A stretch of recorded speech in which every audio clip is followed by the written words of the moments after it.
zhvillime politike nuk është deklaruar as gjatë ditës së sotme kryeministrin detyr Albin Kurti, i cili nuk pranoi të përgjigjet pyetjeve për krejt zhvillimet, ndërkohë që tha se sot do të flas vetëm për projektin e parkut industrial në Livadiç të Podujevës, e të cilit i është vënë gjatë ditës së sotme edhe gur themeli. I pyetur nga gazetarët për zhvillimet politike, Kurti tha se fokusi i tij ishte përfundimi i projektit për parkun industrial, duke përmendur sipërfaqen, rrugën dhe afatin e punimeve. Sipas tij, kryesorja është 30 hektar, 4.6 kilometra rrugë, qendra e kompetencës e parku industrial në Livadiç po mbyllet.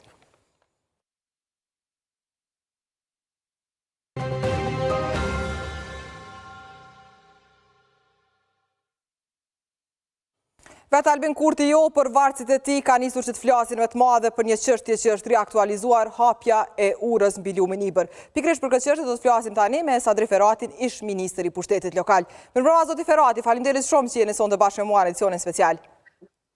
Mirëmbrëma, është kënaqësi. Zoti Ferati e thash se ka nisur të vloj rrjetet sociale me idenë se qeveria Kurti po e hap urën mbi lumin Ibër, ndërkohë që gjithçka ndodhi pas një konfirmimi të Bashkimit Evropian, duke cituar raportin e progresit vitit kaluar, që thotë se janë pjekur kushtet për të ndodhur një gjë e tillë, për të hapur ura mbi lumin Ibër, për shkak se është bërë sfundmi edhe nisja graduale e kalimit të kompetencave të Policisë Kosovës për mbrojtjen e sigurisë në këtë urë. A është një zhvillim normal që i ka ardhur thjesht momenti të ndodhë, apo ka dikush merita për këtë punë? Ajo që ka është e rëndësishme në Mitrovic, pra në urë, vazhdon i njëjtë situacion që ka qenë edhe më herët, lëvizja e lirë e qytetarëve, ndërsa ndalesa e lëvizjes për automjete. Informacioni se do të zaventësohen njësitet e gjandarmerisë me njësitet e rregullat Policisë Kosovës është një paralajmërim se është vlerësu nga instancat e vlerësimit të sigurisë, nga se ura gjithmonë është trajtuar si një diçka që lidhet me sigurinë e asaj pjese,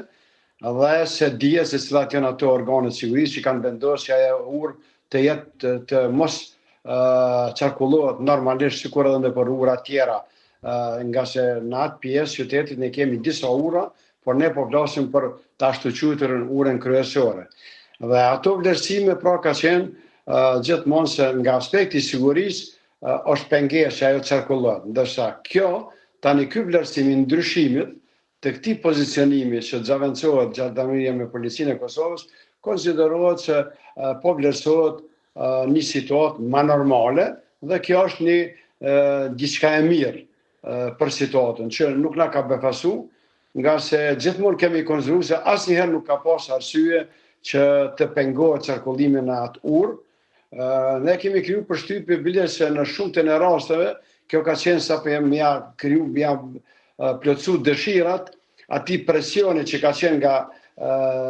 disa çarqe në pjesën veriore që ajo të paraqitet gjithmonë si një krizë. Ndërsa atë krizë gjithmonë kanë kriju elementet kriminal, elementet dhunues që ka qenë në atë pjesë. Pra sa më pak që tash po vinë shprehje ajo dhunë që është ushtruar në veri dhe një mirë kuptim i forcave sigurisë, ne kemi vlerësime pozitive përgjithësi për situatën në veri, po tash edhe një simbolik raport me urën.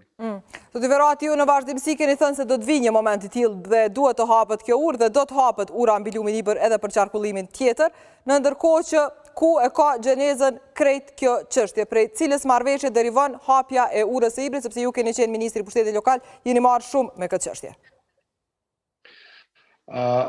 Edhe më herët ka qenë insistime që do të hapet. Është gjë normale, se cili ka di se kjo do të hapet, nga se ne gjithmonë kemi besu se do të normalizohet situata edhe në këtë pjesë dhe se Kosova do të ushtrojë sovranitetin e vet në gjithë territorin e Republikës Kosovës dhe do të ketë shtrirje të institucioneve të saja. Ndërsa ajo kthesa e madhe që të mos me qenë i njanshëm, pra edhe imponimi vetëm nga Prishtina, pra nga institucionet e Republikës Kosovës, kthesa më e madhe ka qenë atëherë kur Bashkia Ndërkombëtare ka insistuar se shumë çka në veri duhet bëhet me marrëveshje. Dhe pikërisht marrëveshja vitit 2013 dhe pastaj implementimi i zbërthimi i saj dhe implementimi me marrëveshjen vitit 2015 kanë parapas që disa çështje që prej kufirit, lëvizja e lirë me letër njoftime, pastaj shpërbërja e forcave që ka qenë ajo mbrojtja civile që ka qenë kjo, civilna zashtita që kanë thonë ata serbisht që gjithmonë ata kanë kriju ato problemet kryesore të ura, pastaj çështja e policisë, gjykatave e të tjera, është ajo kthesa më e madhe që ka ndodhur, domethënë. Pastaj pjesëmarrja e serbëve në zgjedhje, krijimi i institucioneve lokale në bazë të ligjit të Republikës Kosovës, pra këto janë ato kthesa të mëdha. Ka pas her pas here një stagnim, eksese dhe të tjera, sidomos kjo e fundit që ishte Bojska, që unë mendoj që aty shumë qarë që e kanë tregu fytyrën e vërtet që ne e kemi ditë, dhe si po duket kjo çështja e Bojskës është diçka që nuk falet. Dhe insistimi që gjithë ata njerëz në krye me Radojićin që të përgjigjen, njëkohësisht largimi i 100 apo 150 dhe 200 kriminalëve të tillë nga ajo pjesë e Kosovës kanë krijuar një lehtësim për shumë forca, po edhe për vetë komunitetin serb atje që ta dëshirojnë një jetë më të relaksuar, nga se ata realisht kanë jetuar keq, mirë po kanë qenë friksuar, të maltretuar, po edhe të vrarë në atë pjesë. Dhe tani liria dhe hapësira që të veprojë më lirshëm policia e Kosovës, po edhe që të vendosë rënë, mandej që të sankcionohen ata të cilët kërcënojnë qytetarët, të sankcionohen ata të cilët mbajnë armë të tjera, e ka krijuar një ambient që edhe relaksu jetën atë pjesë dhe kemi një prezencë më të madhe të institucioneve të Republikës Kosovës, sidomos të policisë, po tash edhe vlerësimi në raport me urën edhe situatën në tërësi. Unë mendoj se kjo tash është merit e disfatës që e ka pësu ajo pjesa e dhunuesve dhe kriminalëve në këtë pjesë të Kosovës. Kur po thoni se situata është vlerësuar se është normale dhe mund të vazhdohet edhe me një hap të tillë, pak a shumë e bie zoti Ferati se këto reagimet dhe kundërshtimet që po vinë të ashpra për listën serbe dhe për Beogradit, edhe për çështjen e vendosjes dhe marrjes së kompetencave të policisë Kosovës mbi urën mbi lumin Ibër, por edhe për faktin e hapjes potenciale të saj, nuk do të kenë ndonjë efekt në tensionimin e situatës atje. Asnjëherë nuk kemi ndonjë siguri në raport me veriun se a mund të ketë ndonjë tensionim. Nuk e përjashtojmë mundësinë se mund të jetë në një moment një interes i Beogradit, ndërsa lista serbe është vetëm një instrument i Vučićit edhe i partisë në pushtet atje, nga se ata nuk janë as vendimmarrës, as nuk janë politik bërës, as nuk mbrojnë interesin e qytetarëve të cilët ata i përfaqësojnë, de facto ata e transmetojnë qëndrimet dhe politikën e Vučićit në atë pjesë. Ata dhe mund të tentojnë ndonjë tensionim, sidomos tash fundi janë shumë më prezent me ankesat që ata i bojnë parabashkinë ndërkombëtare se Kosova po ndërmerr hapa të njanshme të vendosjes të rendit atje, pastaj provojnë ndonjë situatë çfarë ishte tash ky personi qytetari i Komunitetit Serb, se është rënë nga policia e Kosovës. Ata tentojnë që këtë këso situata, por unë mendoj që çdo herë më pak ato situata kanë besueshmëri dhe domethënë ju ka zvogëluar fare kredibiliteti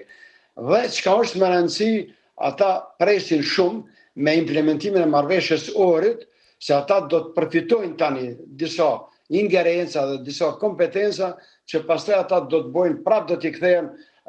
atij fuqizimit politik të tyre, që ajo pjesë të duket se më shumë dirigjohet nga Beogradi sesa nga Kosova. Dhe gjithë kjo heshtje e tyre, ma tepër lidhet me një insistim që të implementohet ajo pjesë, të formohet statuti i asociacionit dhe nëpërmes statutit dhe asociacionit, ata prapë ta rikthejnë atë situatën që e kanë pas deri tash. Pra, do të përdoret sërish,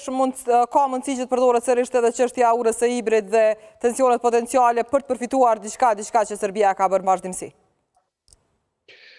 Ura e Ibrit realisht është element i vogël. Unë mendoj se pa nevojshëm këtu 10-15 vjet u qit fallë herë njëra ose pjesa tjetër të ura, ajo shfrytzuve si një element, nga se qytetarët kanë lëvizur në për shumë ura tjera, veri dhe jug. Ndërsa pikërisht kjo është përzgjedh për treguar se situata atje është jo normale dhe janë koncentruar të gjitha pjesë, sidomos, domethënë serb, lista serbe,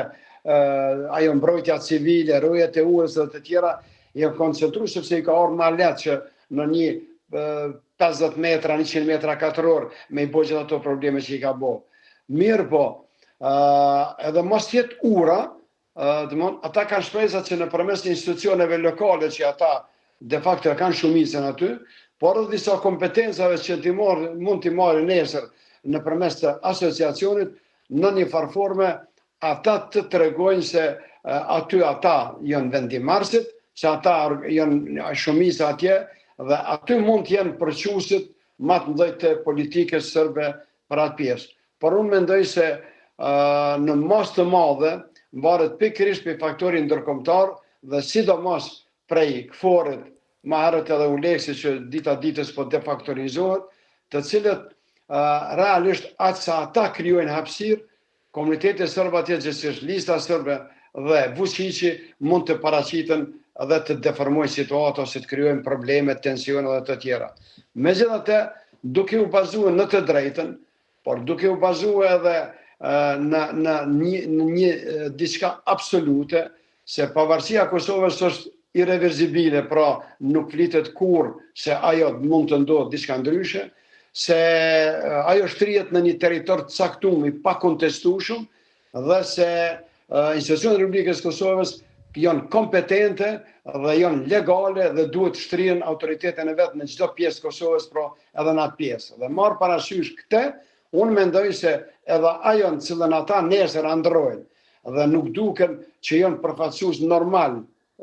pra politik, si që është lista serbe, po edhe tendencat e mbajtjes kësaj situate në interes të votave, edhe ngritjes e nacionalizmit në Serbi, unë mendoj se dita ditës çdo herë do t'i zvogëlohet kredibiliteti dhe nuk do ta ketë mbështetjen e bashkisë ndërkombëtare, që nën kupton se atëherë gjithçka do të flitet me atë se implementimet e ligjit dhe respektimi i ligjit është i pa alternativë. Dhe pak a shumë e pak thyeshme është edhe çështja si kjo urë do të hapet me Domas. Më falë edhe njerë? Dhe po them e pak thyeshme është edhe çështja se kjo urë do të hapet me Domas. Nuk mund të kthehet, as socia e Kosovës. Nuk diskutohet, edhe thash edhe njerë, bile kjo është një element i vogël, është e çuditshme pse deri tash është leju që kjo të përdoret, do më kësisoj, dhe prapë po them që qitet fat 15 vjet hapet ura, s'hapet ura, ura gjithsesi se do të funksionalizohet në plotninë e saj.